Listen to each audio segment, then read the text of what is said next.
Hey y'all, Instinct Survivalist coming to you again with another video. Basically today we'll be talking about bone collecting, or the usage of bones. And when we look at that, what we're using today is thanks to my buddy David from Sabbath Outdoor Supply. He was able to provide me with a box of deer bones. Now you'll see that the dogs really appreciated it as well. Problem is it made his stomach upset, and she ate a little bit, but he ended up eating hers too. So there is that. So if you see them trailing around, that's what it is. What we're going to do is we're going to utilize the deer bone that we have to make tools, and we'll use a couple of different assets or facets of that, if you will. And then we'll look at some sinew. We'll probably do that one on a different video, but the reason being is we're going to take and utilize the sinew for other things. What we want to do is go through the process, or the processing, if you will, of sinew, and see how that works out. Now, for those of you that have never seen sinew, let me break that back out, or sinew, what that looks like is this. And hopefully the dogs won't take it out of my hand. Basically, she will eat it in a heartbeat. Basically what this is this piece goes over the top. In this case, it went over the top of the deer leg or deer bone. And so when we look at just what pieces there are, sorry I had it the wrong way, it sits like this on the bone in this case, okay? And what this is very pliable, very easy to bend, and things of that nature. We'll process it to use it, so we'll go through that at another time. When we look at the deer bone, what are we going to do? There's a lot of people that talk about soaking it. There's a lot of people that talk about bleaching it, but we're going to look at it as a true primitive skill, right? I'm not going to sit here and wait to process this bone to make my tools. If you look at the way it was done way back when, or Aboriginal methods, if you will, or Native American methods, or fill in the blank of whatever method you want to look at. The way that it was done is, hey, we killed the deer, we've cleaned off everything. I may throw this in a pot to get the rest of the meat off and use the stew, or use it for a broth, if you will. But then what? Okay, what are we going to do? So what I want to do is I'm going to take, and we're going to use these today for a couple of different tools. One thing I want to get out of it is I want to get an awl, I want to get a needle, and I would like to get a gouge, or a fishing gouge, out of it as well. So those three items.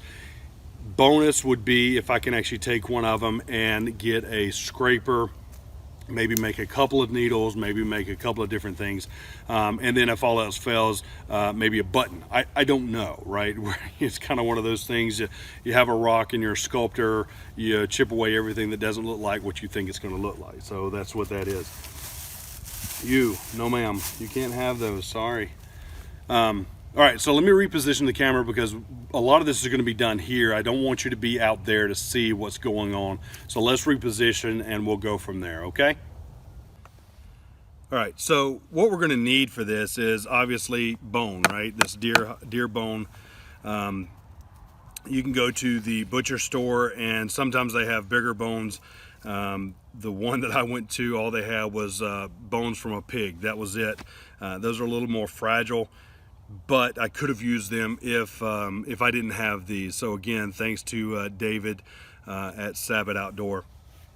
Good guy. I actually got some strops. The strops you see me use quite often is who I got those from. So we'll actually do a review on those at a different time. But what we're going to need for the bone collection, or bone tool making, if you will, is the bone.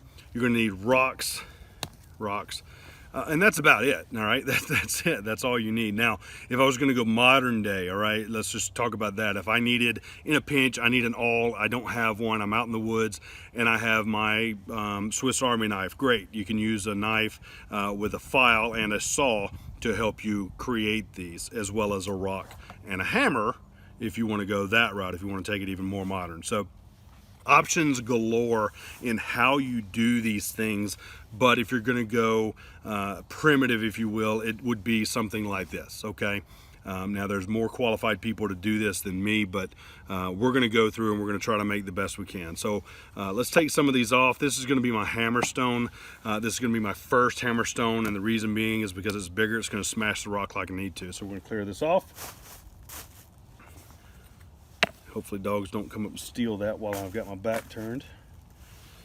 All right, and what I want to do is I just want to take and literally take and break this down to one single piece. Now, I can take this off. They're like, hey, he's playing with the bone. Hey, hey, hey, stop.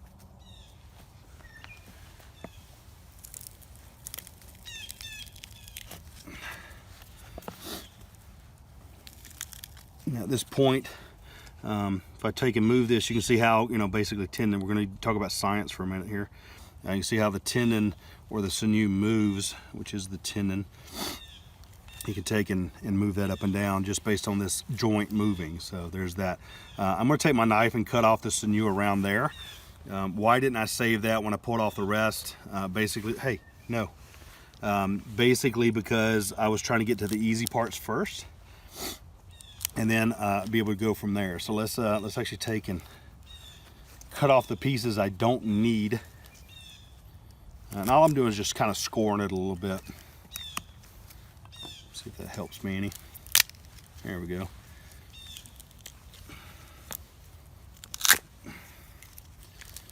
And it's just about pressure, folks. It's just about pressure pieces and doing, using the different points. If you would, pressure. I got one piece of sinew left. I'm going to cut it long in case I find out that I want to use that. So I'm just pinning it down. There we go. Cut that off. Now, one of the other things is, again, we're looking at tools, right?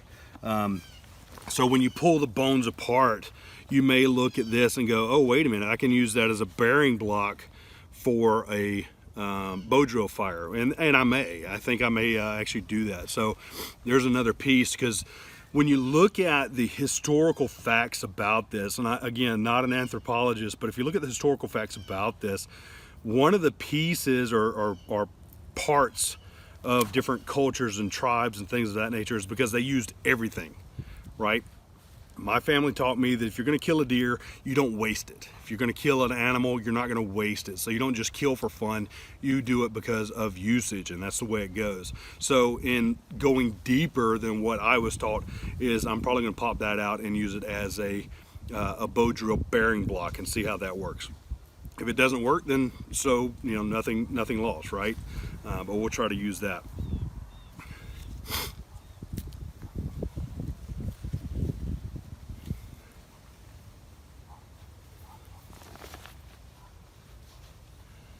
Dogs have scared up something.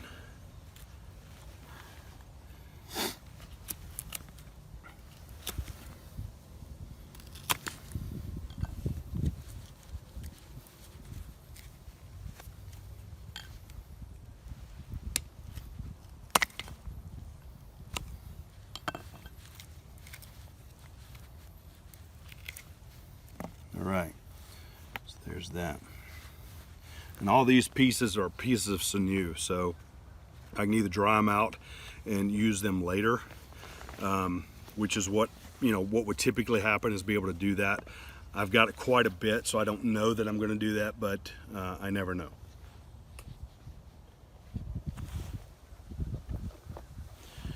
All right, so here comes the big factor, or the big piece, right? The big bonus piece is taking this and figuring out which part I want to use. I'm going to use this square side to smash it, and then that gives me this, the pointed side or the edged side, if I need that to cut down into it for any reason. Again, I've got those other ones as well. I do have glasses on. I have safety glasses on for those that are concerned.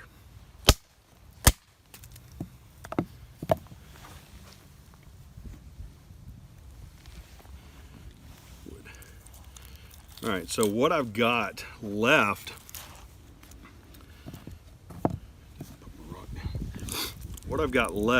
is I start looking at pulling some of these pieces out. Now, I talked about making a fishing gouge, and that one right there may do the trick. I'll shape that out a little bit and then put me a groove on it, and that one may work just fine. It may be a little large, but I'm gonna take and see if that'll work for that. So there's that piece. This still has the marrow in it for those that care. I think that's what the dog was loving the most out of it. And for those of you that get squeamish, hey, sorry, find another channel, I guess. Just don't watch this video is what it boils down to. All right, so this piece is more what I'm looking for. Now keep in mind, you're looking at shards of bone. Will it cut into your fingers? Yes. Will it poke you? Yes. There's a piece right there that was poking me as I was pulling that apart. All right, so this, I'm gonna take and crack it again, see if I can crack it in half, and see if I can pull me a needle out of that. And I'm gonna use a smaller rock this time.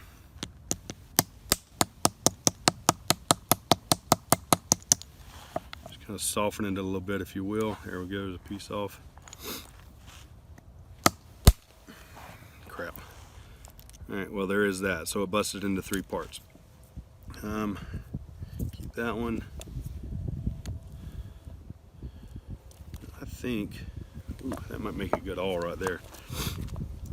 All right, so I'm gonna take and pop off one of these sides, or try to, attempt to, if you will, smash off one of these sides, because then what I can do is this actually fits fairly well in my hand, and the jutting out right here works good for, and I'll take some of that sinew off as well.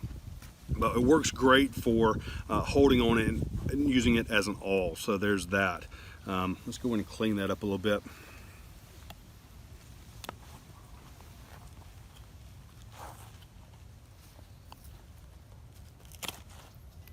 Now, I will say this: when some of you say, "Well, why is it so hard to cut this?"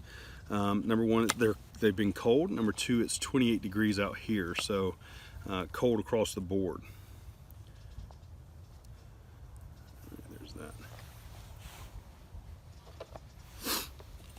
Alright, so let's see if I can get that off that way, so if I can keep that as my awl. Alright.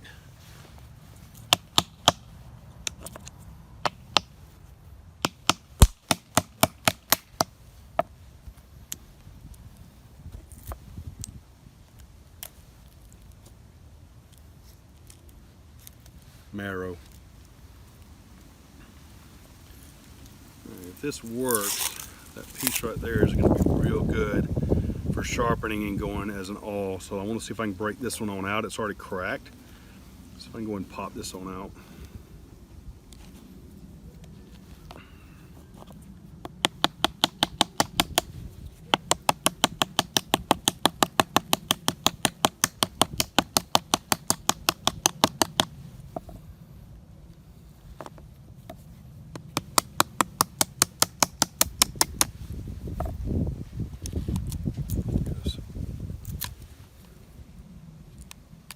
Now, if you find bones alongside the road or something like that, animals usually already got these eaten. The dog's over here licking his lips like, hey.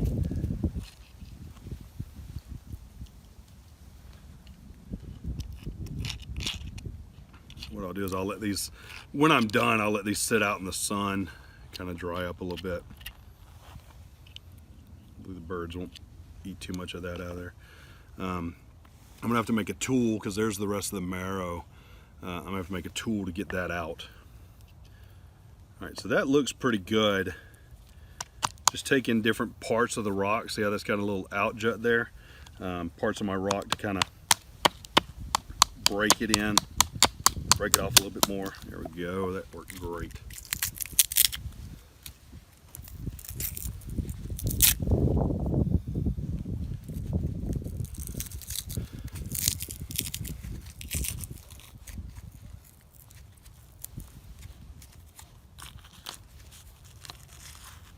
I think that's going to work. All right, so we've broken down what we're looking for. There's my tip that I'm really aiming to get to kind of get into this. I want to take and kind of grind that down a little bit. And so what I'm using is just another rock. And this has actually got, this side's a little smoother than this side. This side's a little rougher. So that's the side I'll be using to start with. And all you're going to do is, it takes time.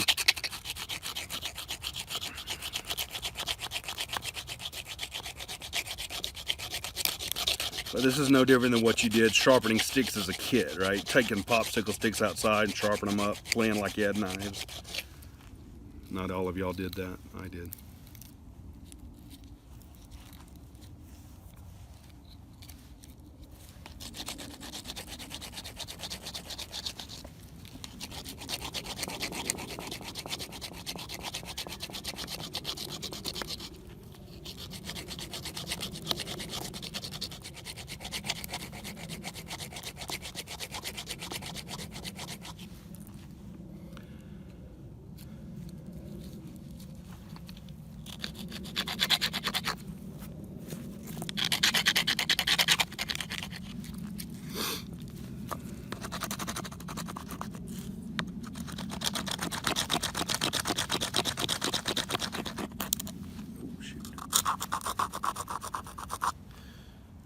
come up and caught me. So like I said, you're working with bone, be careful.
All right, guys, I'm gonna take and we'll cut the video. I'll come back to this and show you where we are.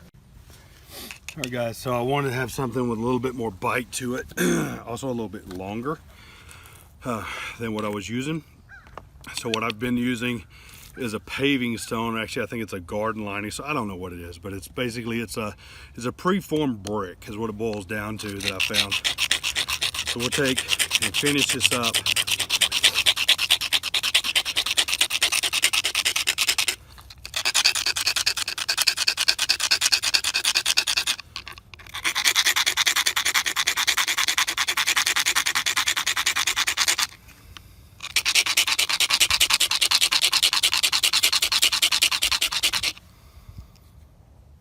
Okay, I think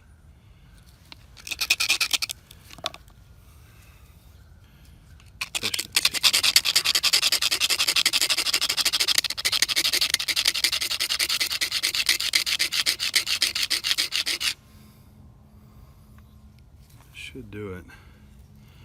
All right, guys, so you should be able to see that.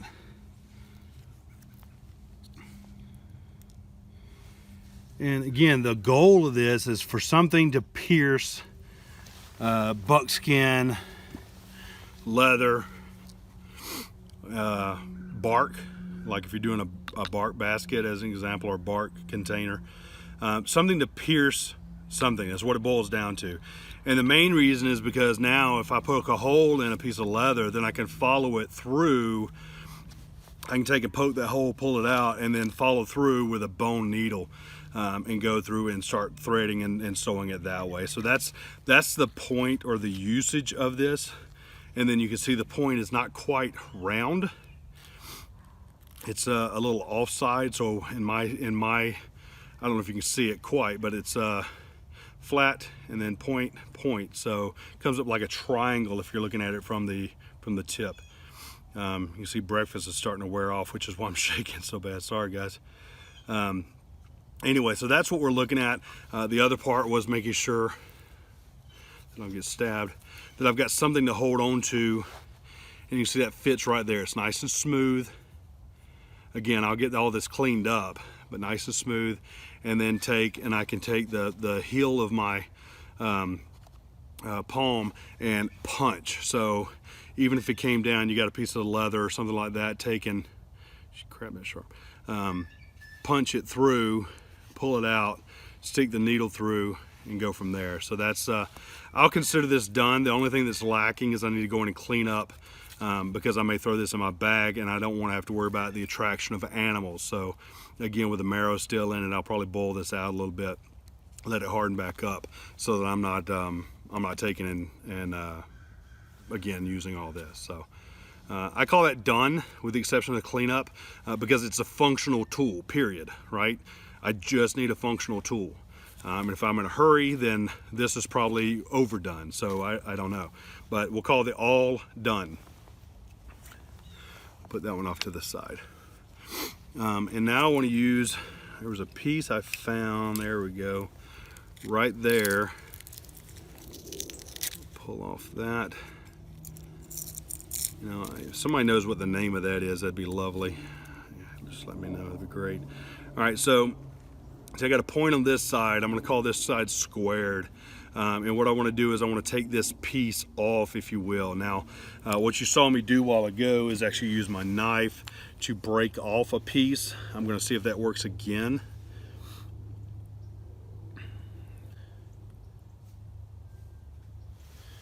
That might work. Let's see if I can do it there. Ooh, almost grabbed a rock. Don't want to do that.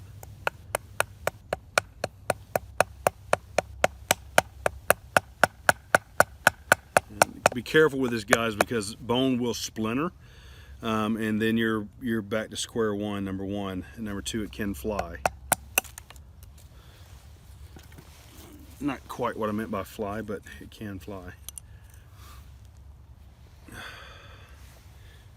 And I knew that part was thin, so I was kind of taking a chance on that.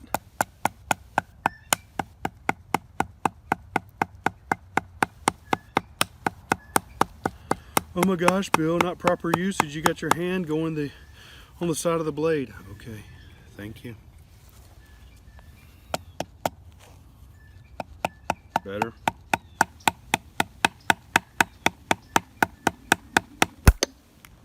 Yep, there you go. Flying everywhere.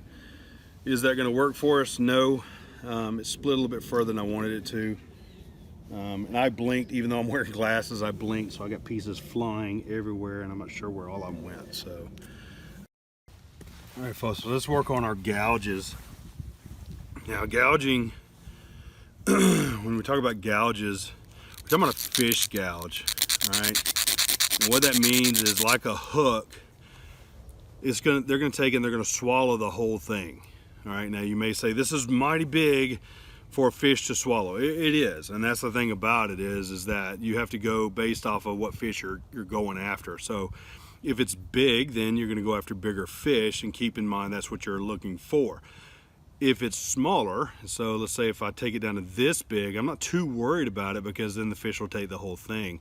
If I'm looking at smaller, bass, brim, things of that nature. So keep in mind that just like a regular hook, if you're using metal hooks, barb or barbless, you want to make sure that you're going after the right size fish with the gouge. So same function therein.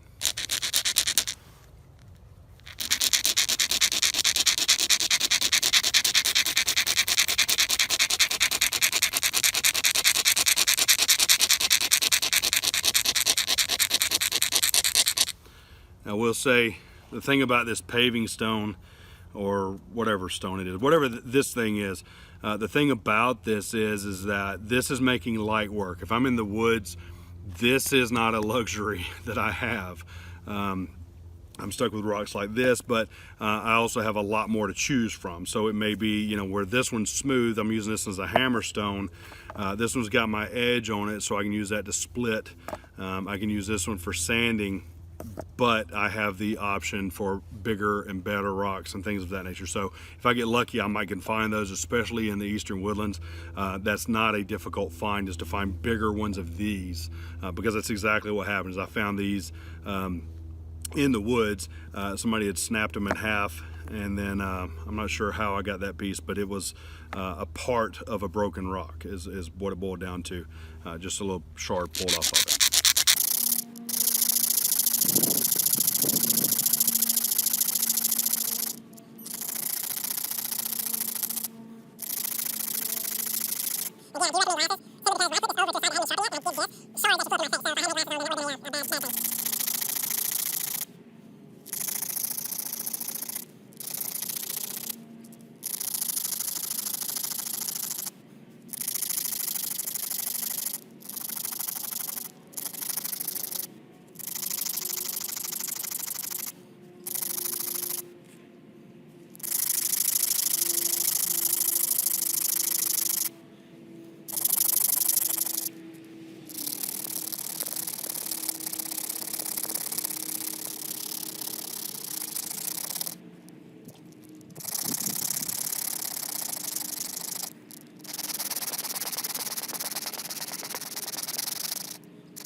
All right, so the points and the edges are fine. What I need to do is make a way to tie this, and so what I'll do is I'll cut a groove in to each side so that we can do that, so that we can use it and tie it up with cordage.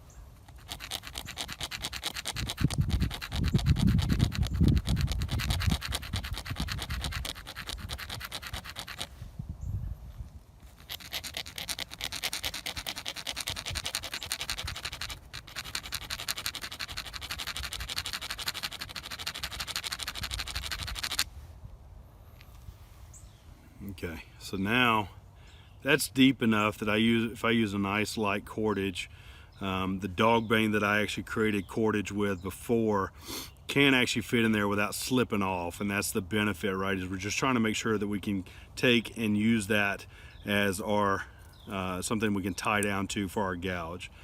So while I'm going to take this a little bit deeper, and hopefully not take it too deep that it's going to crack, but we can pretty much call this one done. Keep in mind, guys, we're not looking at museum quality pieces. We're looking at functional tools. And so if anybody on the, is watching this and goes, well, I wouldn't put that in a museum. No, I'm not putting it in a museum. This is just for functionality, okay? And that's what this is all about, is just being able to create a tool in the woods with what I have. So if I go empty-handed or open-handed, if you will, I want to make sure I have the ability to still survive.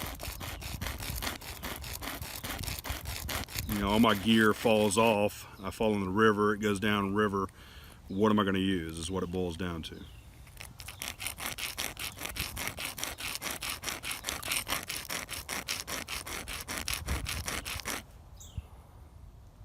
So, all right, so we'll call this one done. All right, guys, so where we're at is I've got another piece. We're going to use our needle. We're going to make our needle, and then we'll call it a day. So same process as what I did with the gouge.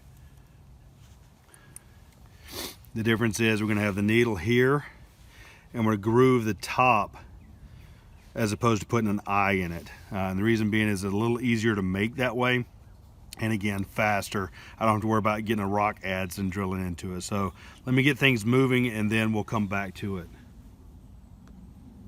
All right, guys, so I finished up. The question comes down to is it too wide? Well, it depends on what you're using it for, right? For me, I'm trying to make sure that I'm holding things together. If I'm using a container that's a large container, then this is fine. If I'm using something else, then it goes on, the list goes on, right? So would I make one smaller? Absolutely. If I'm doing clothing, for everything that I use it for, this works just fine. The biggest part is making sure that it's smaller than the awl, right? You want to make sure you get it into that side. So here we go, guys. We got move that. We got an awl. We have a needle. Notice the place to hold my thread is offset. We have a gouge. We have a bearing block for a primitive fire, and then a remaining piece. If I want a marrow, I would eat that. So I'll save this. I've got another project in mind, but this should call it done. All right, guys. Hey, thanks for all you do. Thanks for watching, and use your instincts to survive. Thanks for watching.